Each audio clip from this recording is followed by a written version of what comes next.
And so we come to another sunny Monday morning. Isn't it funny how life slips away, Pat? Huh? Isn't You it? know what? Somebody said to me Here we yesterday, are into 20, here we are into 2024 already. that's right. Somebody was saying that nowadays a week goes by like a day. You find Yeah, that? absolutely. My dad had this theory, Jude, that life was like a mountain stream. It starts off and it trickle way up high, and it gathers speed and it gathers speed, Ah, and then, and before it runs out to the sea, it's going like a torrent. very good. He reckoned life was like that. That Uh, when you're a child, uh-huh. a day can seem, an hour can seem like a day can seem like Mm-hmm. a week can seem like a month. It's the Mm-hmm. other way around now. That's a very vivid. A month can seem like an hour now. Yeah, that's a very vivid image. The only change I would make to that is more like a sewer, small sewer starting, and then it gets to the big sewer. That's very depressing. Anyway, let's talk about some of the things that are in the papers. One of them is about the state of the Gardaí in your particular state, and the fact Yeah, that the resignations last year, which is the latest they have records for, obviously, was the highest on record. There was something like 167 of the guards resigned. And yeah, apparently most of those were guys who were within the first 5 years of their work as guards. yeah, That's a bit, yeah. what's the reason for that, I wonder? Well, Jude, I think there's over 150. I think going to resign. 116 resigned last year. I think there are people now working their way out. So, Jude, that's you're talking about nearly 250 raw in people who have just resigned and within the first 5 years. There's a whole lot of things, Jude. For starters, uh, the pay scale for a young Gardaí is, I think, is somewhere about 30,000 euros or something after they come out. Do you try living in Dublin on 30,000 euros? Not a hope in hell. You'd be struggling to survive in Dublin on 60 or 70,000. Yeah. If you'd want, like, Jude, we've been down this road so many times, but there's not a hope in hell of buying a house in Dublin and that sort of salary. There's not a hope in hell in renting. There were stories of Gardaí sleeping in cars because they couldn't afford to, a B&B or whatever. Yeah. Now, Jude, can you imagine working all day and then, maybe it's getting spat on and getting whatever, not getting treated very well. And then when you're finished your work, you go along, all you can afford is someone like McDonald's or something like that. And then you go and sleep in your car to get up for work the next morning. Not, no, that's in Dublin. Now, years ago, the Gardaí was considered a nice job, and no, it mightn't have been the best paid, but it was sort of reasonably comfortable and Mhm. reasonably, respected. But the world has changed a lot, and it seems like a lot of young people are just saying, "I am not." No, the world has become more aggressive as well, Jude. Years ago, there used to be a lot of respect for Gardaí. Now, a lot of young people seem to think they can do whatever the hell they want, and the Gardaí won't do anything about it. But of Yeah. course, Jude, the other thing as well, there's a Gardaí I know some years back. He left because he said basically, if he put his hand on somebody, they could actually nearly sue him. Whereas when he put his hand on, he had to prove that why he was doing it was legitimate. And he said, the whole onus or the whole sort of emphasis shifted now onto the Gardaí to prove why they did something. Well, I suppose the Gardaí have to be held to account, but it shouldn't Yeah, hamstring them. Their job is to protect people, and sometimes that means stopping somebody who's trying to do them harm. I see a yeah. statement in the paper by Mark Ferris, who's a representative for the GRA. That's, I think, the Garda Representative Regional Association. Representative Yeah. Association. And he says, our members are exposed to high risk, hostile environment in which veteran criminals look to inflict injury on them. And there's supposed to be truth in that too, because leave alone the tendency of young people today not to accept things or authority. You have the whole thing of criminal gangs, big organized criminal gangs around Dublin involved with drugs. Yeah. And that's just a factor that wasn't in existence 50 years ago. So No. if you had a son or you had a brother who was working in the Gardaí, you'd kind of worry for their safety. And if you add that, as you say, to the pretty lousy pay or impossible pay if you're in Dublin, then it seems just not exactly the first job you'd reach for.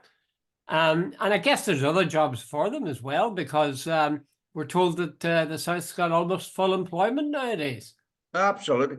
There is a thing now that in the Republic, when you see how many gangland murders there have been, these guys don't think a lot about getting a gun and starting shooting. So, there's always that concern. The Gardaí are also unarmed. Jude, I'll not name the town, but there was an incident that illustrated to me how much things have changed. There was two young guards sitting in a Garda car, and a couple of young fellas went over there with them, and they had a bag of chips, and they threw the bag of chips into the Garda car because the Garda car window was open. And years ago, if you'd done that in the Garda, you'd have a fair chance a Garda would have whacked you or something. The two young Garda just stayed in the car and drove off. That I think that. But by the way, it also shows a lot about the fact that the two young fellas thought it was a funny thing to do. They certainly wouldn't have done. But here we're into this whole thing now. Like a school teacher now can't touch a kid. We had a big discussion the other day with a guy who says, "Look, hey, the whole thing." We were chatting about England, by the way, not Ireland. He says he's left England because he can't take it anymore. He says there's no respect for teachers, there's no respect for law officers, there's no respect. He says, and so on. And he says all the sort of the sort of all the responsibility or whatever it is, the victim is rarely the person that's most looked after. It's the perpetrator. And you sort of start to go down that line. Have we gone too far and sort of saying that the rights of the perpetrators have superseded the rights of the victim? Well, as someone who spent his life as a teacher one way or another, I would say teachers were never particularly respected. I mean, the teachers are supposed to be, they talk about profession of teaching, and then you think of other professions like medicine or law or whatever. There's no way that the average teacher ranked socially and equal with the local doctor or the local dentist or the local even accountant. It simply didn't happen. So I don't know we ever were put on much of a pedestal, but it does seem, she has a tricky transition. When I was teaching, certainly in Ireland, it was okay to thump a kid. It was okay to slap them. Not that I did. I'm delighted to say I never did, but that was the rule. They could use physical force to enforce their will. But all that has changed now. And I think some people are still sort of suffering from the hangover of that, because you can't hit kids a thump. You can't strap them. The kids know that, if you like, the power is with them, and they'll say and do things. My wife, most of her time teaching was in classes where you weren't allowed to touch kids. Christian Brothers class, school actually. And she would have stories about kids. Some of the things I would say. I can't imagine myself existing in a classroom where that would happen. So maybe it's also we're getting old though, Pat, is it? And we're saying, no, yeah. Like my son, the eldest son's a school teacher, and he'll tell you now that how different things are. Jude, when I went, same as you, when I went to college, you could refer to the teachers by their Mr. and Sir. You certainly didn't swear in front of them, and so on. But now it seems to be that everybody can do whatever they want. And like Jude, I've heard of instances of teachers being told to F off in class and nothing been done about it. Jude, if I had told a teacher, or had you told a teacher back in the day to F off, you would have been expelled. Oh yeah, without a doubt, permanently. I wouldn't have been, take 2 weeks at home. You'd have been out in your ear. There would be, it's unthinkable, simply unthinkable. But again, we need to watch. We don't get to the stage we were saying in my day, things were better. I'm well aware of that. There is just, you can argue the other way, of course, you see, and say, oh, well, there isn't respect, but there isn't. The reason is because people aren't as afraid of authority now. And I mean, it is true that as kids, we were afraid of it. I was afraid of teachers, certainly. And I suppose a policeman would have been a frightening figure too. So it's that transition to being respected for yourself and for the work you do, rather than some punishment you can inflict on people. This story about the Gardaí, the same kind of problem is happening in the north. They're being under-recruited. They have difficulties with the people who are in charge. The chief constable had to resign there a few months back. It's a bit of a mess. And it doesn't seem to me that Drew Harris, who is extremely well paid as Garda commissioner, has transformed the Garda in a positive way. And we know that there's a crisis of confidence with Drew Harris among the rank and file members. But let's link that with a second story, Pat. And that is this burning out thing, where you have crowds of people going to a place which the word has gone out, this is going to house immigrants, and they promptly torch it. Now, that sounds pretty wild, but it's not just in Dublin. That Rings End place that was burnt out because they were told there was immigrants coming to it. But in fact, of course, it was Irish people who are homeless were going to go to it. But nobody's going to it now because they burnt it down. But apparently, there's been arson attacks in Cork, in Donegal, in Dublin, in Galway, whole range of places. And clearly, if you don't have a police protection for these things, there obviously are people out there who are prepared to burn them. What do you think that tells you about the Irish society and the attitude of the average Irish person towards immigrants? Jude, fortunately, those are a very small minority, and if you go along, and it's usually the same people, by the way, Jude. I've noted that, and particularly close to where I live, it's the same group. If you see anything on Facebook, it's the same people liking it, and it's the same people supporting it, and they're very small, thanks be to God. But that doesn't, Jude. There was a place not too far from where I live, was intended to provide accommodation for Ukrainians. The guy, I don't know how much he had spent on it, and he said it was not for profit, that he was only going to charge what it cost him, and he was going publicly on that. But anyway, over a weekend, it was burned out. About 2 years ago, there was a place, I think it was in Moville, it was intended for Syrians, I think, back then. I'm not 100% certain. It was burned as well. It is not acceptable at all what's going on. But, you know, it's only a matter of time. These people, they're burning buildings now. And by the way, Jude, there's someone coming along with clear intent. They're shouting, burn them out, burn them out. Yeah. Jude, you know, that's hate speech. And the other big issue, of course, is the fact that I think there's been 7 instances last year, Jude, of arson. And, you know, the Gardaí would seriously need to up their game, because as far as I'm aware, and I'm not 100% certain not one person has ever appeared in court. No one's ever been charged. I don't even know if anybody's been arrested. I think there's been a wee bit of investigation, but I think there was someone in Galway at the weekend where a couple of Fianna Fáil councillors or someone, but I don't even know the background to that, so I can't comment. But the bottom line of it all is, Jude, that no one's been convicted, and it seems to be that if you hear a rumor that there's a building being done up in your area and it's going to house asylum seekers, if you're that way inclined, you get in first, burn it down, and ensure that no asylum seekers come to your area. Jude, that's not good enough. Yeah, exactly. There's 2 articles, I think, actually, in the Irish Times this morning about this. One is, I think, by Pat Leahy, with a heading, the burn them out craze will end in tragedy, which is what you said, unless the state gets a grip quickly. And there also is an editorial in the Irish Times today about this whole subject. One of the things they suggest is that the people who provide the asylum, you know, the building, that they should be responsible for the security. They should hire their own security to protect that building, because he says, the editorial says that they get paid handsomely for making this provision. Now, I'm not sure if that's the case or not, but if it is the case, again, it's a good point. It's a bit like it's not a good parallel maybe, but the Orange Order marches again and again and again, and it's public funds and policing that we have to pay for. And many people have been saying for years, if the Orange Order wants to march, shouldn't they be providing their own protection? Shouldn't they be hiring security firms? But the Irish Times also seems to suggest that the police are maybe being a bit too soft. They say, for example, that this burn them out, as you've quoted, that this is hate speech, and that hate speech is against the law, and that they should be prosecuted for it.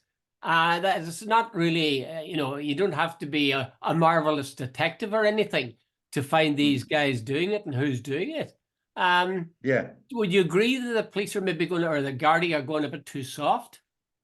Absolutely, Jude. No, by the way, just to refer back to the original topic, remember in Dublin when the riot was on, there were Gardaí quite clearly who had batons who were reluctant to take them out to use them to protect themselves.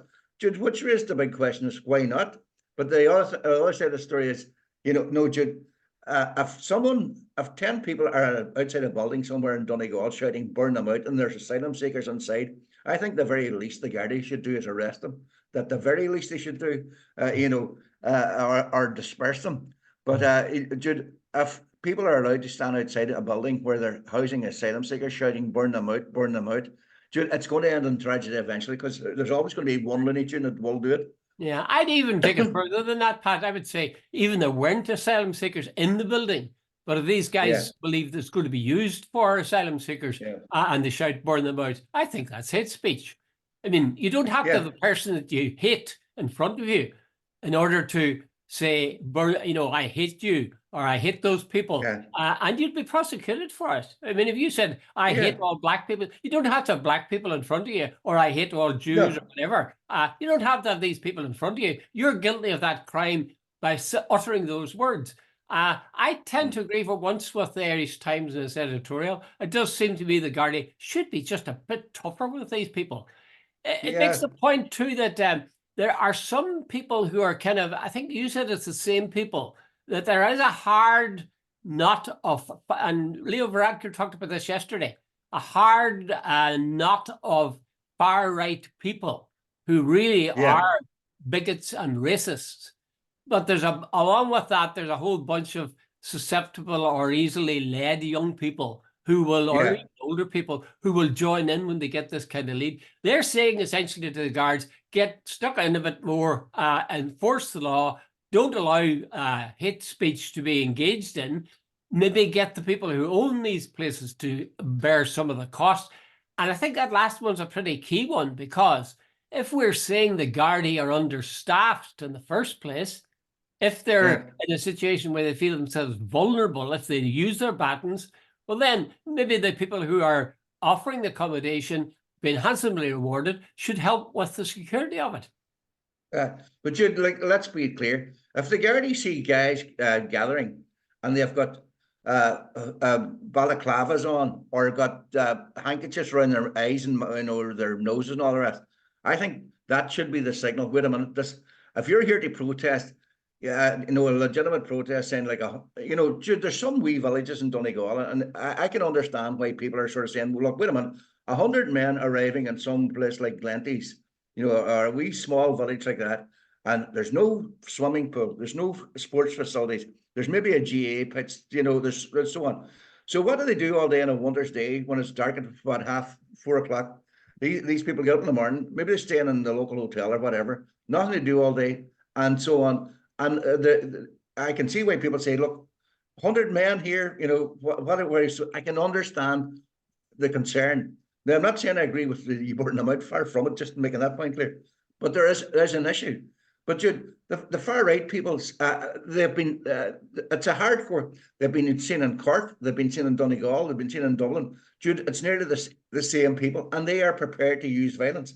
Now, Jude, I think at this stage, the Garda should have enough intelligence about these people and say, once they see any group of people starting to put on sort of balaclavas and so on, they should move in right away and arrest them. By the way, just to get back to the other point about private security, there's an accountant I know who told me that there are people in Donegal earning 100,000 a week from housing asylum seekers. What? Jude, 100,000 a week? That's 5.2 million. 100,000. Jude, here's the thing. Your man was it Pat? He said they're very well paid. Jude, you get paid £70 or €70 per night per person to house. So there are people housing 100 asylum seekers, right? So Jude, £70 per person per night. So per person per week, what's 5 7 sorry, it's about, you're making about 500 a week from one person. So 100,000 This person My told me that God. it's, he told me that there are people in Donegal earning 100,000 a week housing asylum seekers. So Jude, 100,000 a week is 5.2 million a year, isn't it? Yeah, yeah. No, yeah, well, that's You ridiculous. They should be. I think that's a valid point that they should, since security is a problem, they should be helping with the security. yeah, One of the things I was worried a bit about was that many of the locals complained, and these were, as I understand it, decent people, not racist by any means, but they were yeah, objecting strongly because they weren't told in advance. They suddenly yeah, discovered on Saturday, this Saturday, there's going to be 100 whatever migrants coming from yeah, wherever. That there isn't that communication. yeah, That seems absurd to me. Now, I talked to somebody about this, and they said, well, actually, if the authorities were to tell the people that yeah. these immigrants are coming, that actually might make it worse rather than better. Yeah, well, Because they that's get these people apparently time to one of they prepare. found out in the past when they informed communities, suddenly there'd be people out at night and with torches and all this sort of stuff. Hmm. So they stopped warning. But Jude, here's the But point: like the- Jude, right now, and most rural communities, getting an appointment with a doctor is like winning the lottery.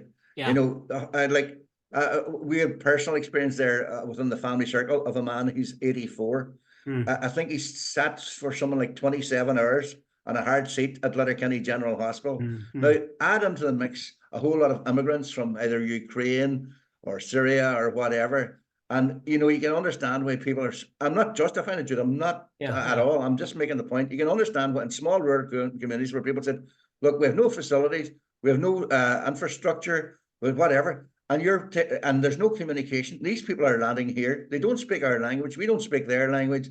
How do how do you integrate in that sort of? Jude, there is an issue, and maybe if the government had done things differently, maybe prepared people did, and Jude, maybe as Leo Radker says, there has to be better communication. Jude, just foisting maybe 100 men on a Monday morning in a small community, Hmm. it's just not doable.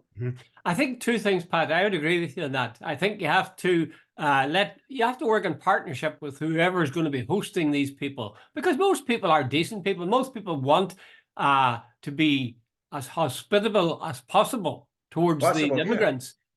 So it's a question of how you handle it and help them to bring out the best of them rather than the worst.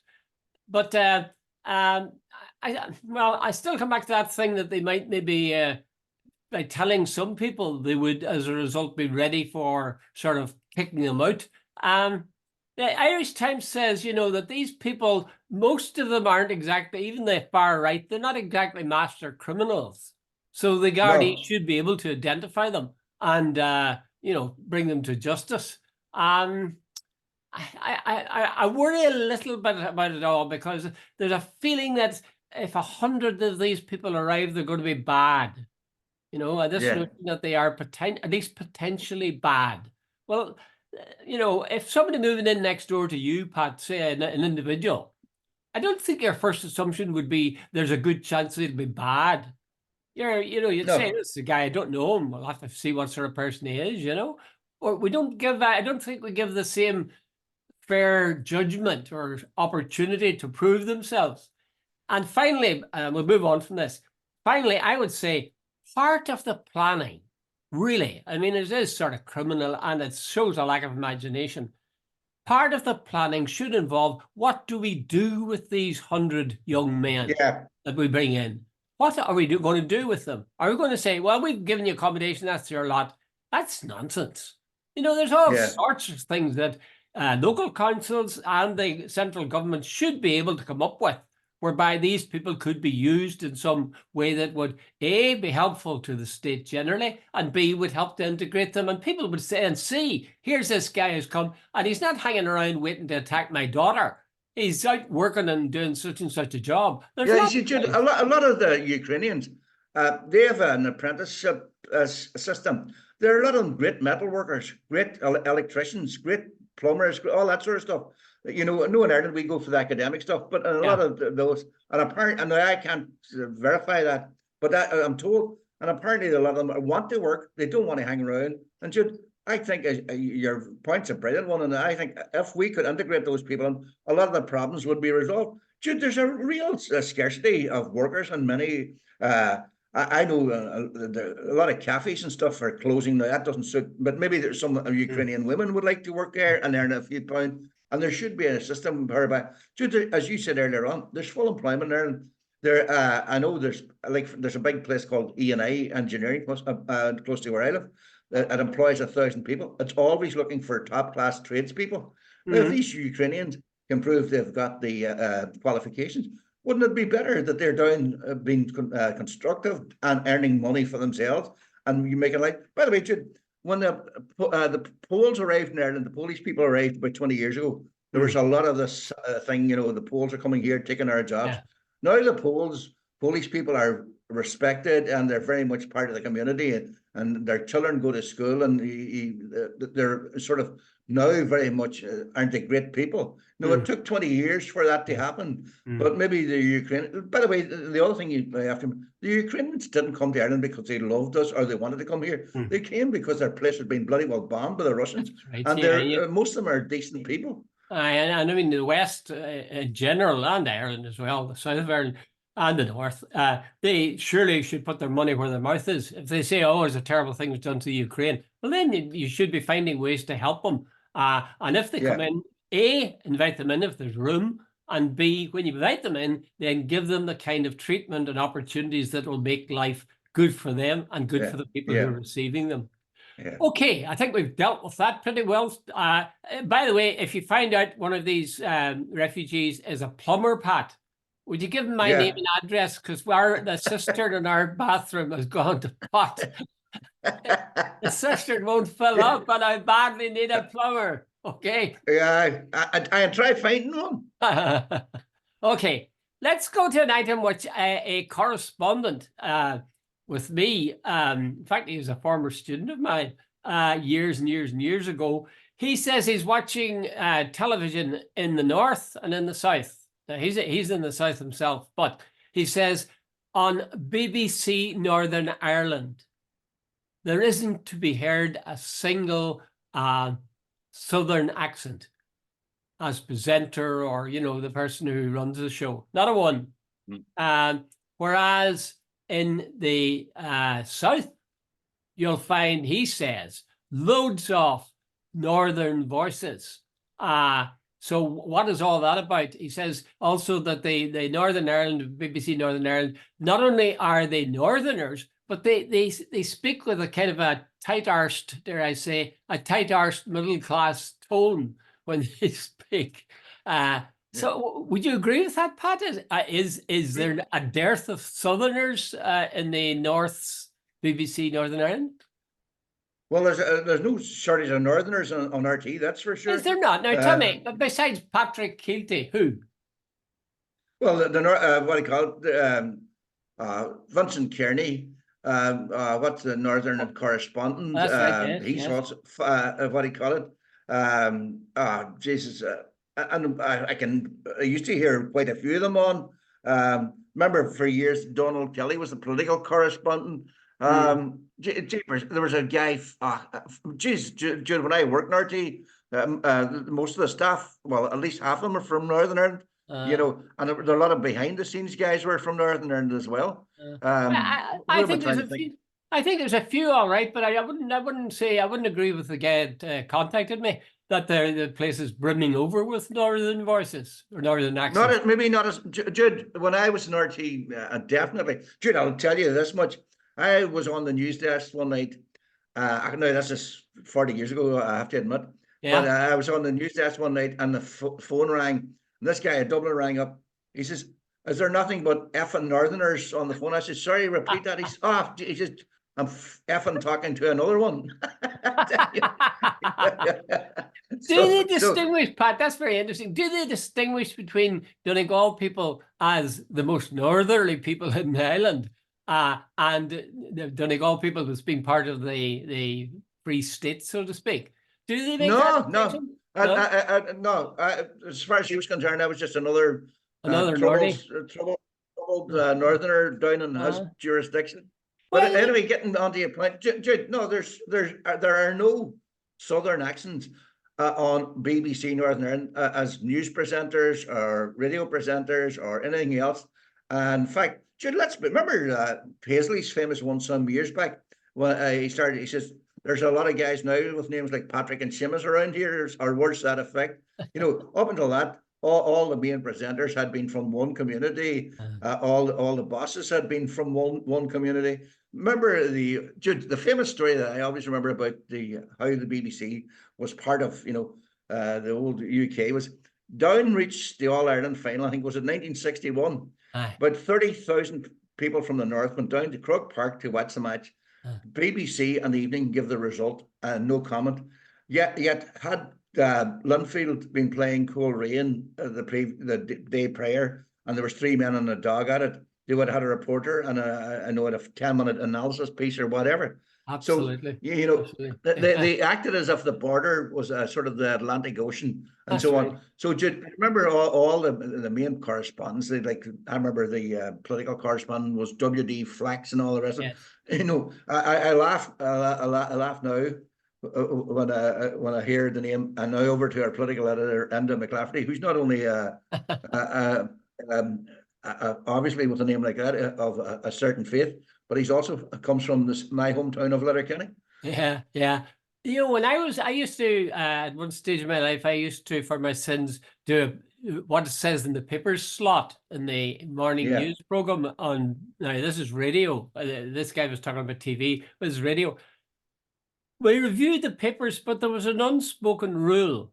There was the Southern papers would tend to be there, and Irish Times, maybe the Independent, but there was an unspoken rule that you didn't look at those stories, except that, I mean, if something big had happened down in Fermoy, for example, if you'd included that as one of the items that says in the papers this morning, they've been looking at you as if you've got 2 heads in you.